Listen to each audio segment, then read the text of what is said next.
కాపాడుకుందాం, మన దైవ సేవకులు కాపాడుకుందాం, మన సంఘాలను కాపాడుకుందాం. దేవుని నామాన్ని అవమానపరచబడకుండా, మన ద్వారా దేవుని నామం అవమానపరచబడకుండా మనము కాపాడుకుందాం. ఆయన సిలువలో ప్రాణం పెట్టడం దేవుడికి ఇష్టమైంది.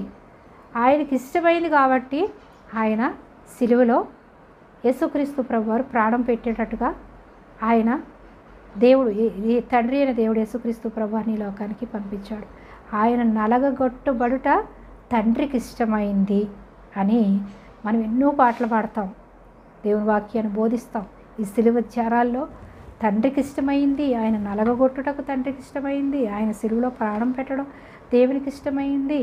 తండ్రికి లోబడి విధేయత చూపించి యేసుక్రీస్తు ప్రభువారు వచ్చారు అని మనం బోధిస్తాం. కానీ మనమేమి లోపడుతున్నాం? దేవుని వాక్యానికి మనమేమి లోపడుతున్నాం? దేవుని ప్రేమను ఎలా చూపించగలుగుతాం?